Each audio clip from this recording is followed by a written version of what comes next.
ఈ కలర్లోకి వచ్చాక తీసేయండి. మీడియం ఫ్లేమ్లో పెట్టి వేగించుకుంటే ఇలా బాగుంటుంది. లోపలంతా బాగా ఉడుకుతుంది. బయట క్రిస్పీగా లోపల మెత్తగా టేస్ట్ చాలా బాగుంటుంది. హాయ్ అండి. ఈరోజు మనం ఈ వీడియోలో మన గోదావరిలో స్పెషల్ తాటిగాల రెసిపీ ఎలా చేయాలో చూద్దాం రండి. ముందుగా దానికి కావాల్సిన ఇంగ్రీడియంట్స్ వచ్చేసి తాటి పేసమండి.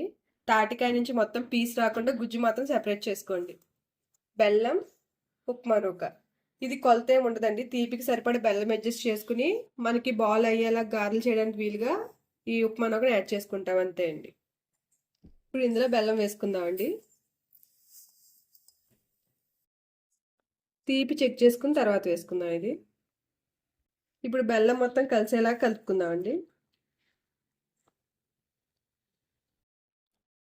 బెల్లం కరిగేలా కలపండి, అసలు ఉండలు లేకుండా ముక్కలు లేకుండా. మొత్తం ఇలా మెదిపేయాలి, చిన్నది తగిలినా కూడా. ఇప్పుడు ఇందులో సగం ఉప్మా నూక వేసుకుందామండి.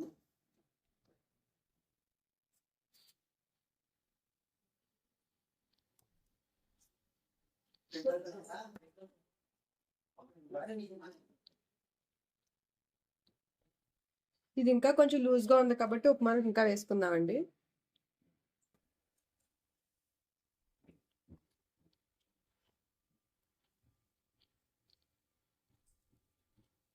ఇంకా లూజ్గానే ఉందండి, మొత్తం వేసేస్తున్నా.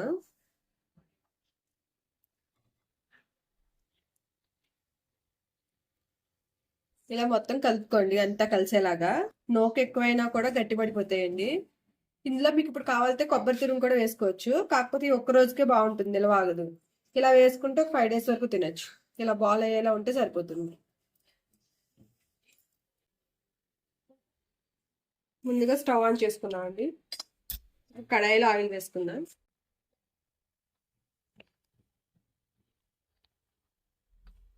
ఆయిల్ బాగా కాగనివ్వండి. ఆయిల్ బాగా హీట్ అయిందండి. ఇప్పుడు గారెలు వేసుకుందాం. మనం వేసుకునే ప్రతి గారికి ముందు చేయి తడుపుకోవాలండి. ఒక బౌల్లో వాటర్ రెడీగా పెట్టుకోండి.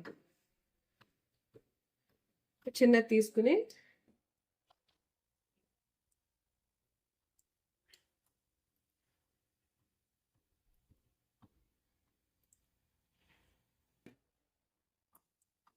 ఇంతే అండి. మీడియం ఫ్లేమ్లో పెట్టుకుని వేయించుకుందాం, లేదంటే లోపల పచ్చిగా ఉంటుంది, బయట మాడిపోద్దండి. ఇలా అన్ని గారెలు వేసుకుందాం అందరూ.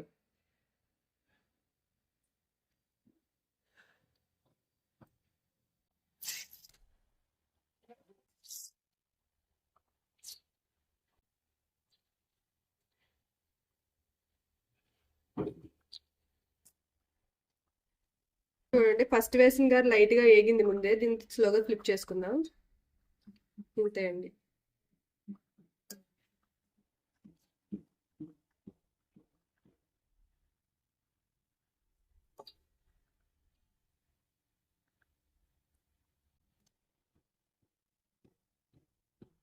ఈ కలర్లోకి వచ్చాక తీసేయండి.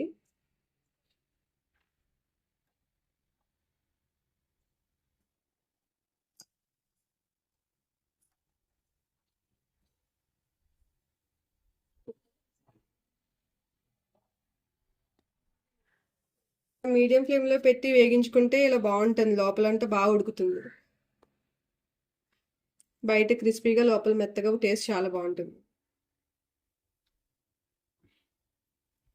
చూడండి, ఫైనల్గా మనకు tasty and easy Godavari special తాటిగాలు రెడీ అయిపోయినాయండి. ఇవి చల్లారిన తర్వాత తింటే టేస్ట్ చాలా బాగుంటుంది. మీకు కనుక నేను చేసిన రెసిపీ నచ్చినట్టయితే లైక్ చేసి షేర్ చేయండి. అలాగే సబ్స్క్రైబ్ చేయడం మర్చిపోకండి.